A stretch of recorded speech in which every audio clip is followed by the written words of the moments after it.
Question number 3, Grant Robertson. Thank you, Mr. Speaker. My question is to the Minister of Finance. Does he agree with the Prime Minister's statement that a rising exchange rate is, quote, a sign of confidence in New Zealand? The Honourable Bill English. Mr. Speaker, yes. When the economy is doing well relative to other countries, the exchange rate is typically higher. It should not be a surprise that when dairy prices have dropped so sharply, people's view of prospects for the New Zealand economy in the near term have weakened, and that is one of the reasons the exchange rate has fallen. But we're pleased it has, because it acts as an automatic stabiliser. It means that exporters can now be more competitive.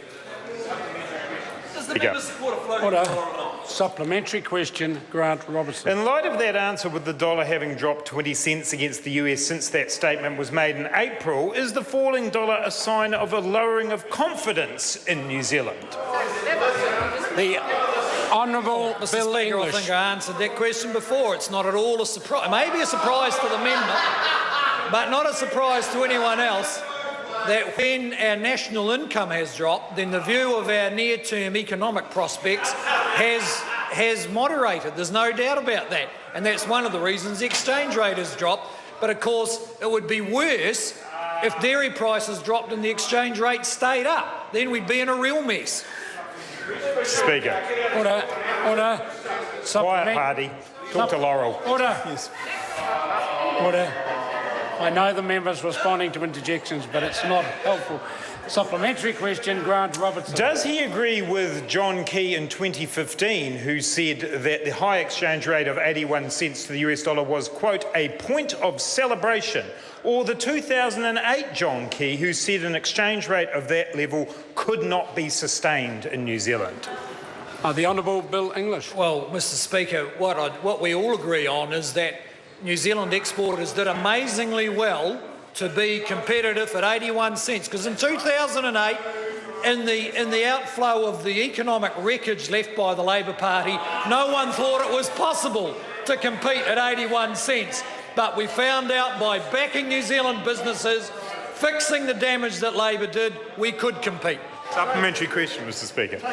Supplementary question, Grant Robertson. Does 2015 Bill English, with the dollar at US 62 cents, agree with 2012 Bill English, when the dollar was at US 81 cents, that, quote, a 20% devaluation of the New Zealand currency would cut the standard of living of every New Zealand household by 20%?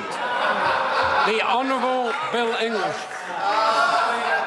Speaker, yes, and I'll explain why. In 2012, I shared the view that everyone in the world did, that a big drop in the exchange rate would lead to high inflation, eroding the real value of household incomes. It turns out, like everyone else, I was wrong. We have a remarkably stable, low inflation environment where New Zealanders are getting real increases in their incomes. Now, we've yet to see how the drop in the exchange rate will flow through, but the indications are not nearly as strongly as we might have expected just 3 or 4 years ago. Order.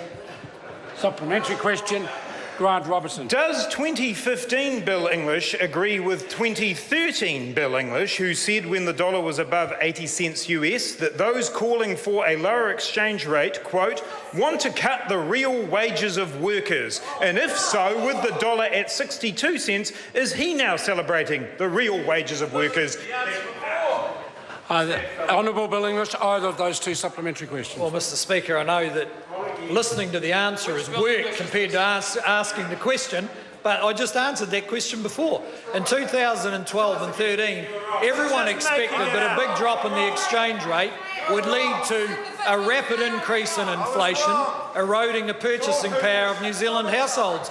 That doesn't appear to have been the case. Now, we've yet to see whether it might become the case with a big drop in the exchange rate, but the low inflation that seems persistent around the world indicates that it works differently than we thought. Supplementary question, Mr. Speaker. Order. Supplementary question, Grant Robertson. Isn't it the case that he's actually just spinning like a top about the exchange rate in a desperate attempt to find something about a positive to say about an economy that the ANZ has described as running at stall speed?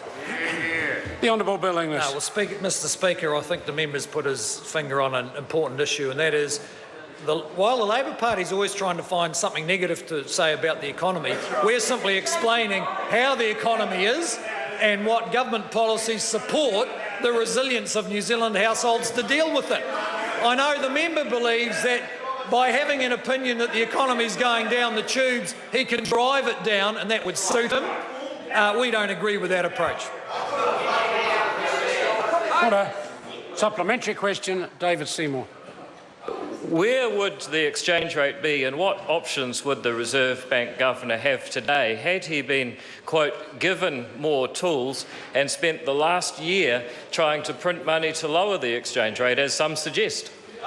The Honourable Bill English. Well, Mr. Speaker, it's difficult to speculate on some of the mad hypothetical policies we've heard in the past, but I suspect probably about 42 cents against the US dollar. Question number 4, Scott Simpson.